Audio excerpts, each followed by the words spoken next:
Hey, what's going on, y'all? It's your boy Lump Dog, your favorite fantasy football commissioner's favorite fantasy football commissioner. And I'm back with another PPH video commissioner message, week number 2 of the 2023 season.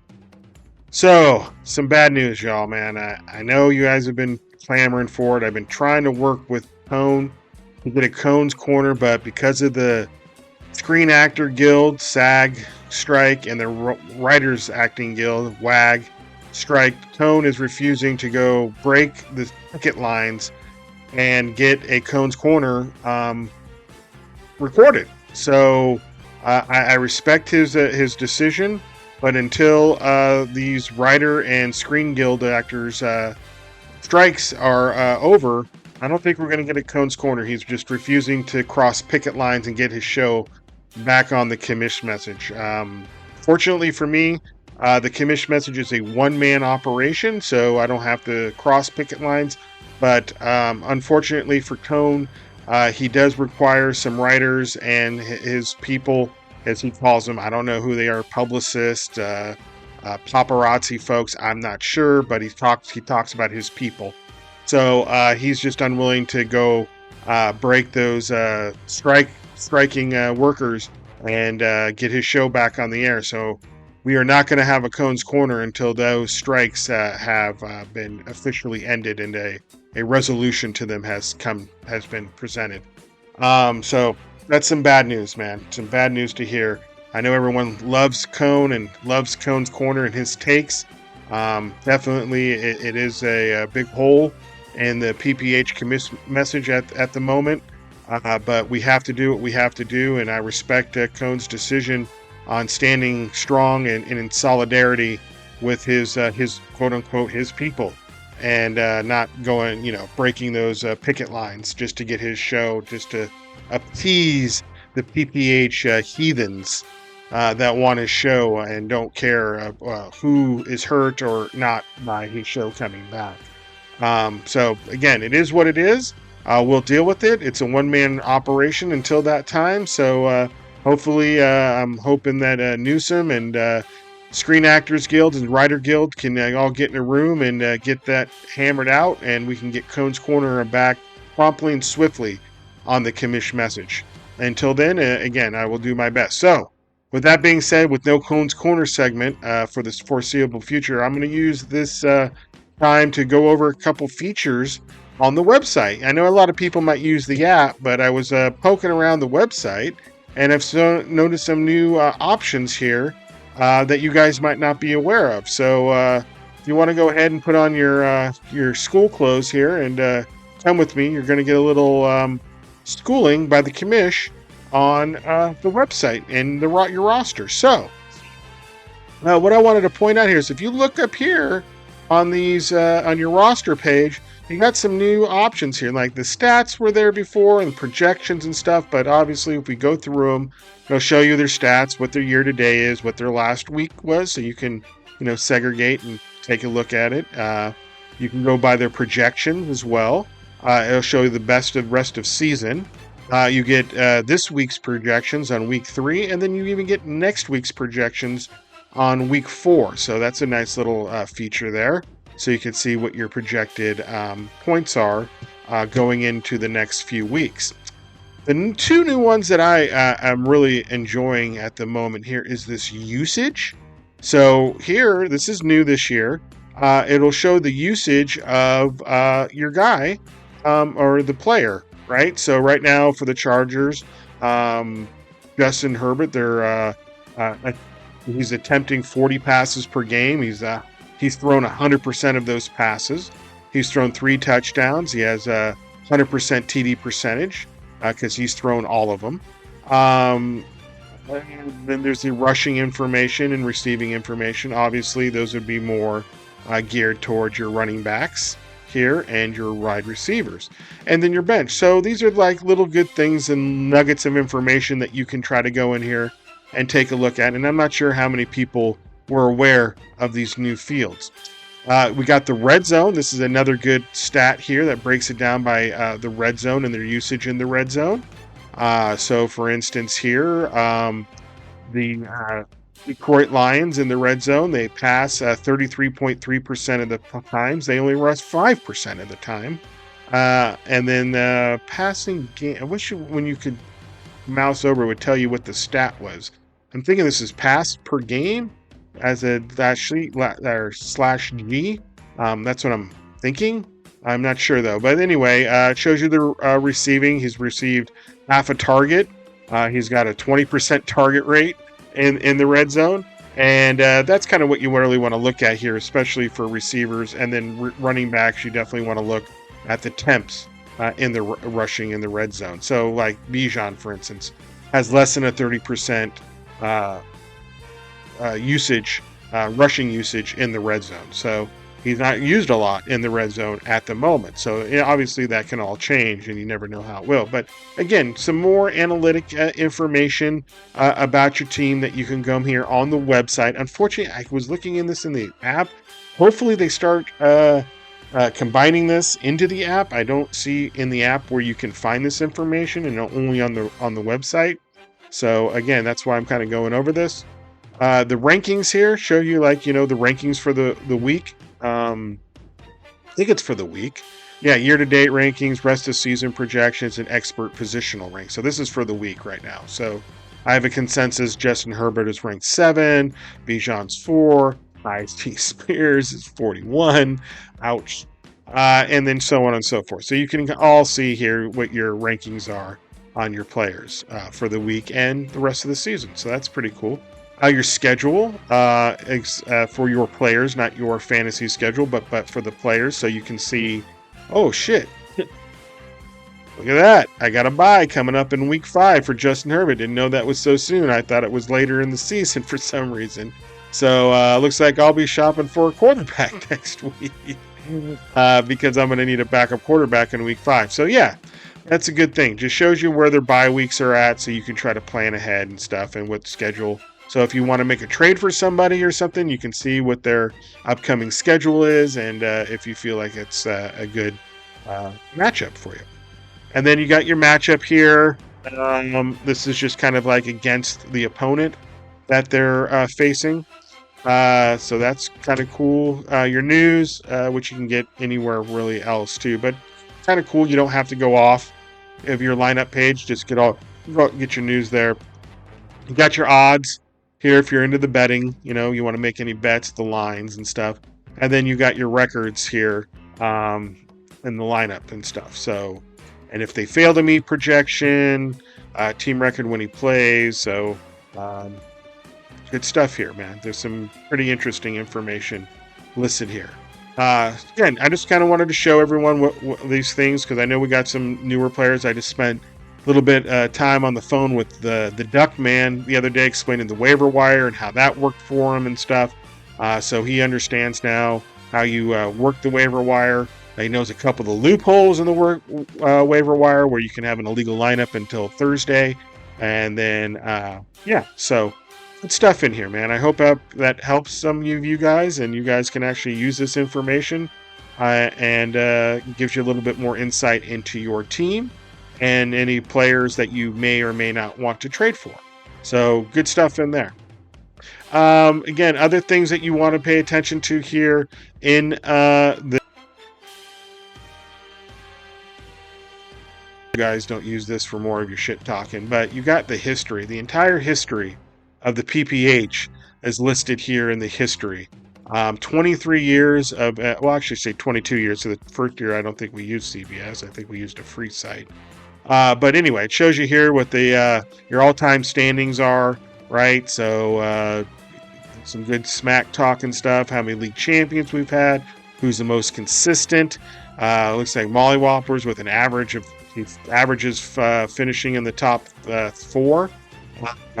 Return to greatness there, or spiced up as he's known now. He's in the top 5.7 or 5.3. Some of that might be skewed because he took over the franchise and we didn't delete it at the time and just took it over. So good stuff in here, man. Like I said, some good stuff to go in and do some smack talking if you kind of poke around in here. Gives you year by year. Right, so you can find out with a season recap, whichever year it was. You can do your draft recap, see how that went. year in review, right? So you can just take it. Let's look back in 2012. 2012. What happened in 2012? Oh, look, it was A team still. It was the old Ferns. One of that. He had the most points scored that season in 1871. Least points scored was Tardo. Most points allowed that season, the Juggernauts, which no longer exist. Least of points allowed for the season. That's me. I played that aggressive defense that year. Highest average game score for that season was Tommy. He averaged 116.94 points that season. So yeah, like I said, just some good stuff, man. Just some really good information in here that you can use to do your little smart. Look at this. Look at this year. We had divisions. We had 6 teams and 2 divisions. Wow. So we did do divisions that year. That was crazy. We don't have any playoff bracket because we don't use the automated. We do the manual playoff. Shows you the week by week here. But when week 1 looks like, I lost to the haters in week 1 by 1 point. Ouch. That hurt. I wish I could click on that and actually see the actual matchup. Who let me down that game? Anyway, so like I said, just some good stuff in here, man. Like some good nuggets of information for your smack talk. Some good nuggets of information so you know the history. You know what you're talking about in the PPH. So good stuff. Unregistered sex offender Kenny Clutch, won in 2013.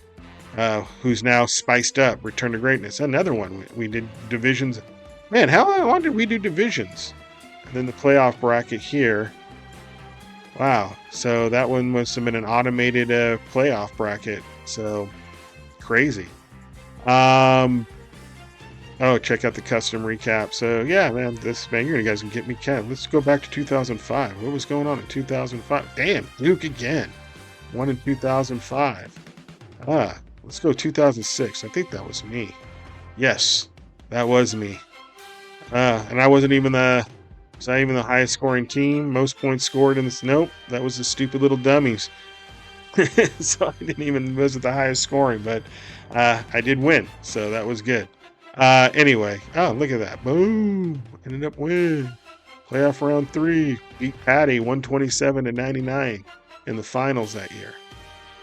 Anyway, good stuff, man. Good stuff. We got the record book here, right? So you can come in here and see the records for the season. Most points scored in a season. Looks like it was Mollywops in 21 with 2157.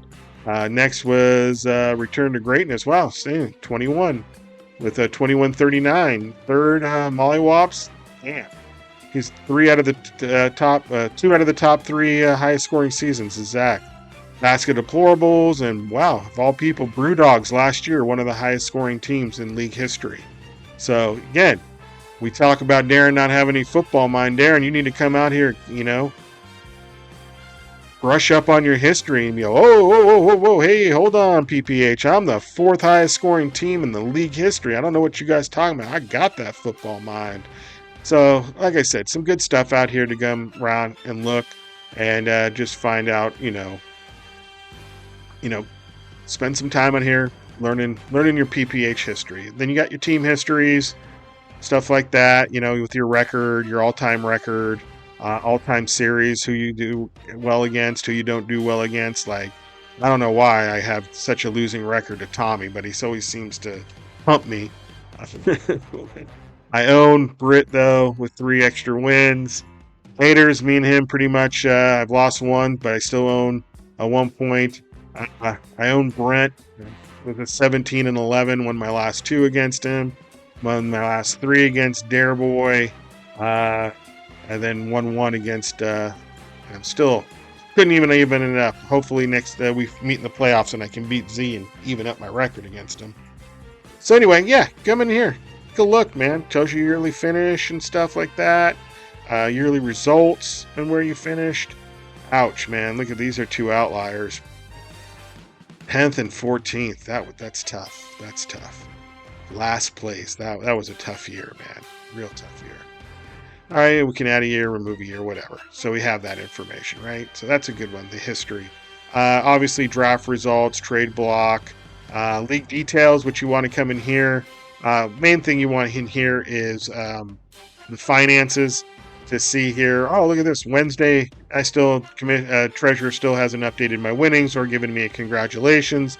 Got something out for me, man. He really does. The old treasurer has a bone to pick with the commish. Does not like me at all. He has it out for me, man. He likes to single me out for some reason, but that's okay. I don't need a congratulations from the treasurer. Just update my finances. Do your job. I mean, come on. It's Wednesday. What are you waiting on? Right? So that's cool. Anyway, that's pretty cool. I don't know what's this warnings. I guess that's the team. If you have an ineligible roster, I guess it'll tell you there. Glossary. This tells you, some of the acronyms, T's, tight end. If you don't know that, you're a mush brain. But anyway, some stuff in there. Anything else that I kind of wanted to go? Not really. The breakdown I always like, the overall standings. I like the manager stats. That's always a good one. Just to show you who's actually making their own decision and who's just going with the guru and the projections, right?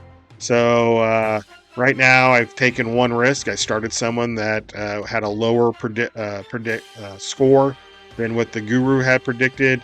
It cost me 5 points. So spiced up, took one choice. It worked out well for him. Started someone that the guru says he shouldn't. Added up 12 and a half extra points for him. Gator, same thing. He entered 9. Look at Cone and Duck. They don't go by the book. But you can tell who goes by the book. 289ers, Darren, Jimbo, Brent, all go by the book. Just go by whatever the guru tells him to do. Guru says, hey, start these guys. Are all, yes, sir. Right away, sir. I will do that. I just go along with it. But anyway, you can see here who also makes the bad decisions, right? Britt's taken, or Foss, one of them has taken 2 chances. Hasn't worked out for him. It cost him 6 points. Patty, same thing. He's taken a chance. Cost him 10 points if he wouldn't have went with that. Mollywops, look at that. One chance. Cost him 19. 19 points. One chance for Tommy. 22 points. 22 points for taking 2 shots. Got one correct. Got one incorrect, but is equaled a negative 22.6. And then No Way Jose's taken 3 total chances. Only got one right, but it still has got him in the negative at minus 24.5 points from those 2 bad decisions, 1 good decision. And then again, if you guys didn't know, up here in the right is the waiver order, so you know where you stand in the waiver request order. So some good stuff in there. All right, man. So I just wanted to, again, school some folks on some of the new stuff that's on the website. I'm sure you guys have tuned out by now, but that's okay. I'm going to go ahead and let's get into this week's game, or last week's games, I should say. We're on week 2 now. Last week. So we'll start from back. So we had the first game here, the Irresistible Force taking out Patty's Playboys, 139.6 to 102.4. Lamar Jackson showed up big time with 41.1 points. Rashard White from Tampa Bay finally decided to get the ball a couple times and run it and got 16.3. Christian McCaffrey, CMC, shows up every week. Dude, that guy's good to score every week. I think he's going to score every single game. I don't see a game without him scoring a touchdown. Waddle injured, so that's not good on the Irresistible Force. Devontae Smith on Thursday started it off with them well with a 63 touchdown and scoring 21.1 points. And then 20 big points from the Commanders D. Gets that 139.6. Had a shot from Pat. If Pat Fryermuth would have done something with Kenny Pickett, Smith, not the basketball player, Magok. Kenny Pickett from the Steelers on Monday night. If he would have done something, he had a shot at that weekly, but couldn't get it done. Patty's Playboys, man, the misery he must be going through right now. Joe Burrow did decent, 31.7, but hasn't had that Joe Burrow game, injured that calf, so doesn't look like he's going to be playing this week. So that's definitely rough. Running backs hurting. So Breece Hall with only 0.9, man, that's difficult. Debo shows up with 16.1. Tyler Boyd, nothing. And then Mike Evans, big time, 24.1. Now that's a surprise. I didn't think that was going to happen this year, especially with Baker Mayfield. Mike Evans is still showing up. Man, 1,000 yards every year he's been in the league. So, man, it looks like he's going to definitely do that again. I thought this was going to be the year that streak was going to break, but looks like I'm wrong. And then Tucker showing up with 10.4. Unfortunately, wasn't enough. Only 102.4. Fatty Playboys falls at 0-2. And Irresistible Force evens up at 1-1. All right, in the next game, man, Raiders takes that 115.8 to 108.3 loss to the Boogaloo Boys.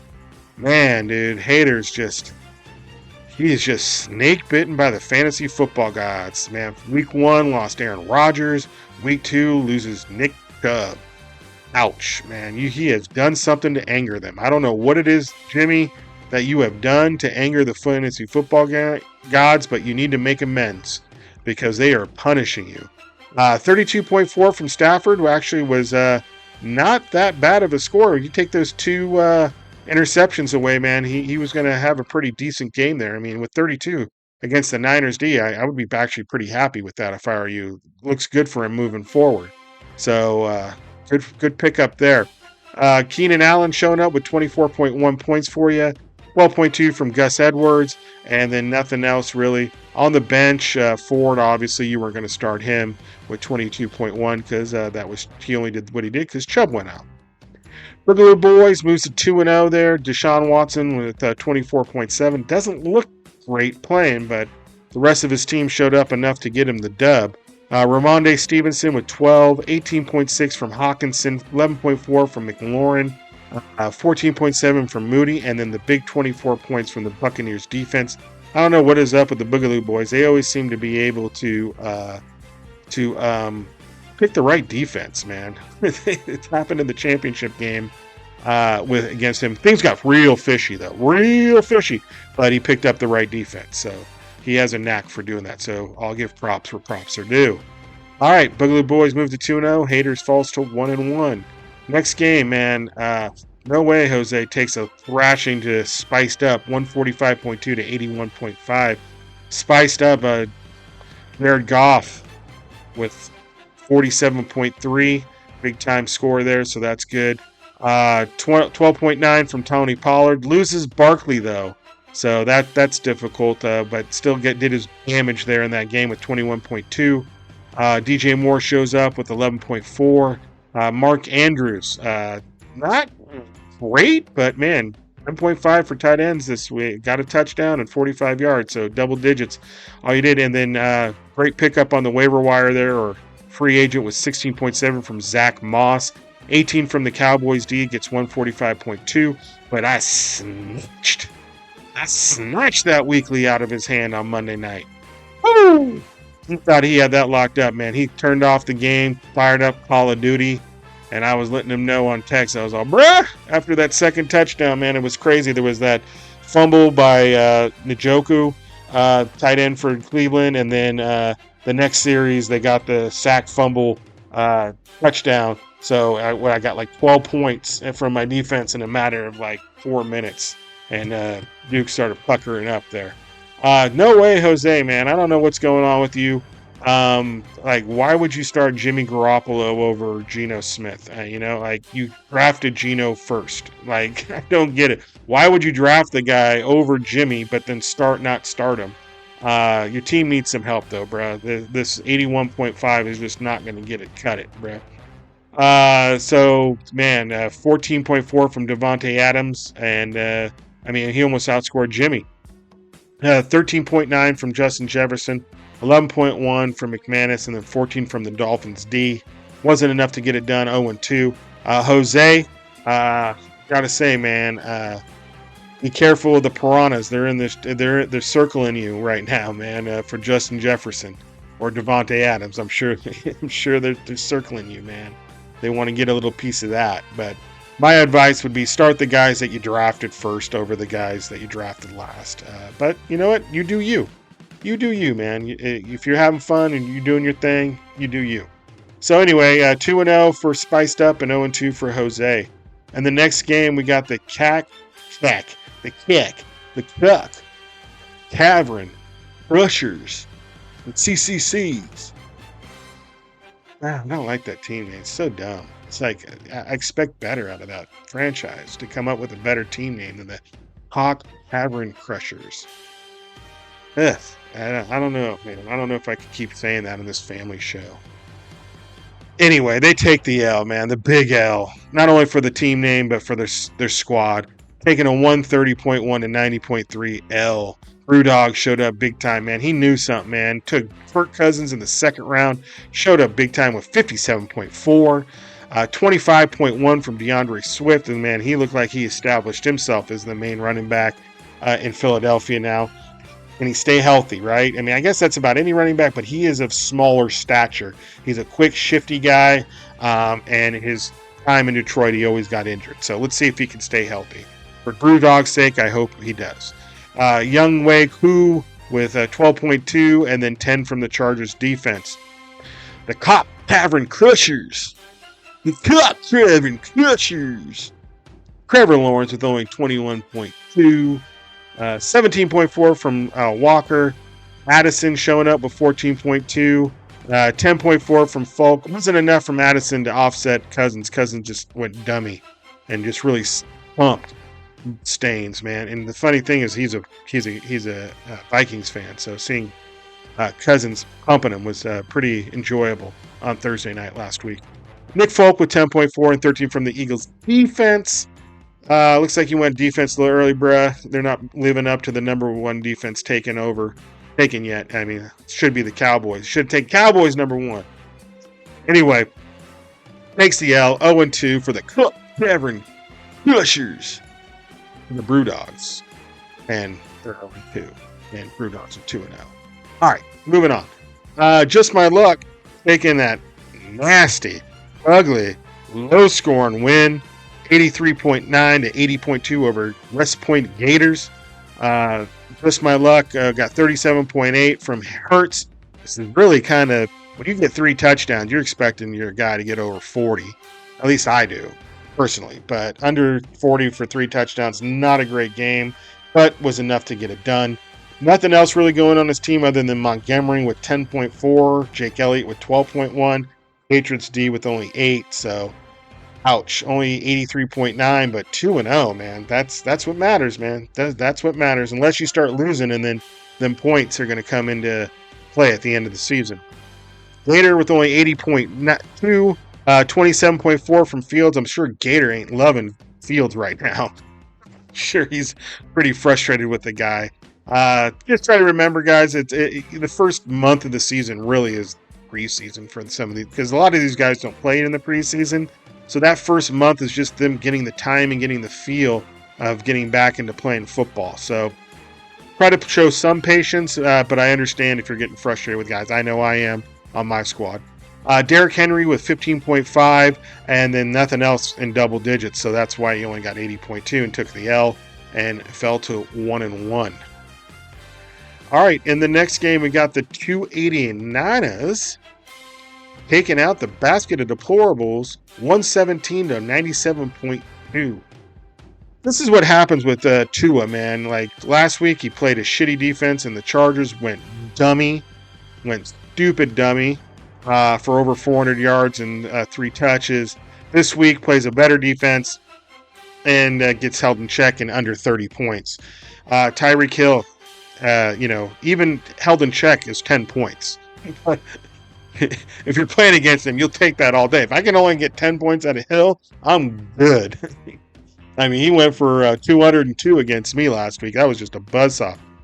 Hunter Henry, man, he has really been a surprise as well at the tight end position, 11.2. He looks like it to be a good sleeper tight end there that's going to pay off there for our reigning champ. Which, by the way, reigning champ, give us an update, man. How you doing, man? You doing good? I know you were in the hospital and stuff. You're released. How you doing? How you feeling? You feeling good? Let us know. We're worried. We just need an update, man. Medical update from the champ. Also, check your trade offers. That's all right, Tommy. I actually rescinded mine. But I did hit you up. I want to see what you wanted for Miles Sanders. So, anyway, that's defense with 15. 289ers, Patrick Mahomes showing up with 42.5. James Conner with 17.6. 17.9 from Tyler Lockett. 15.2 from Gabe Davis. 10.3 from the kicker.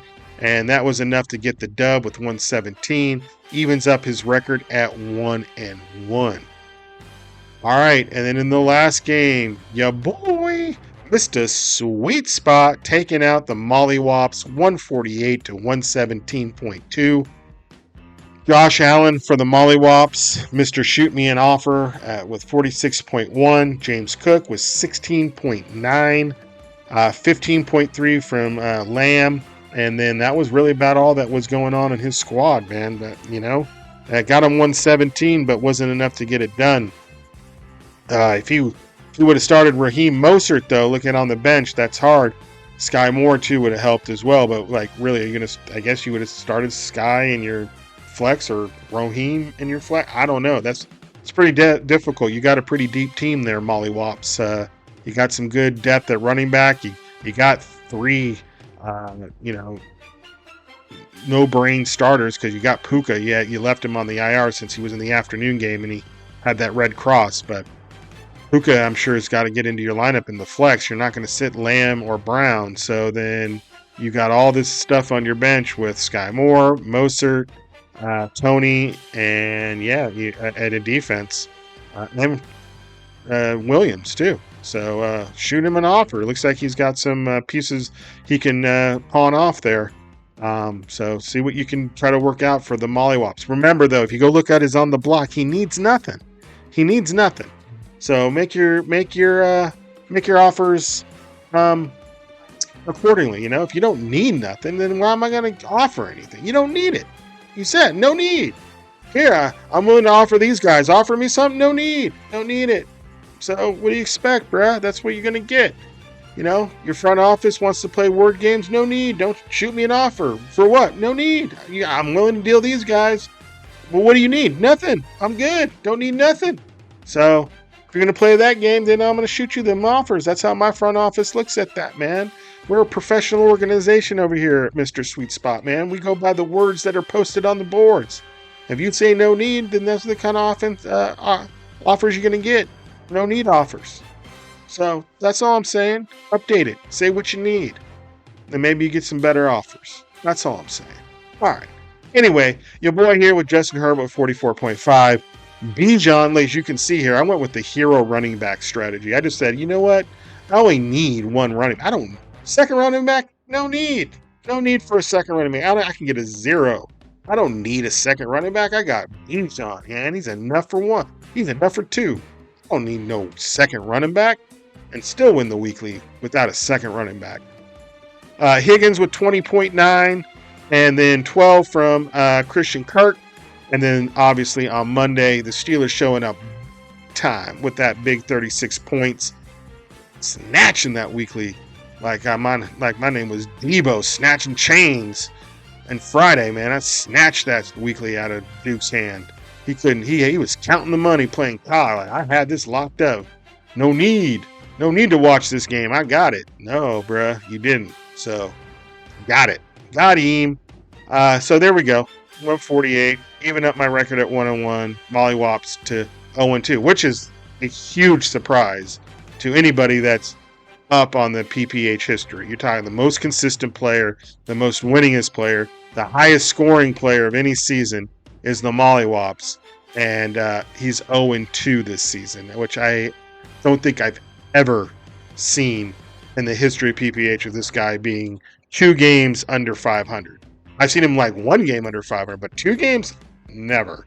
So this is new territory for the Mollywops. Hopefully he's not dealing with it very well. Very crabby, very, constipated, very, uptight and pissy about it. Not very happy man. So is what it is though, and he'll probably bounce back. We'll see how that goes. All right, y'all. So anyway, there we go. All right. Well, again, man, I'm sorry for the one-man show here. But we have to, again, just appreciate Cone for his stance on standing with his brothers and sisters on the picket lines of the the writers and actors strike. So that's what we end up getting. So thanks, Biden. Thanks, Biden. You're costing us Cone's Corner at the moment, Biden. All right, man. Well, that's another PPH video commissioner message, week number 2 of the 2023 season. I'll catch you all next week, and peace.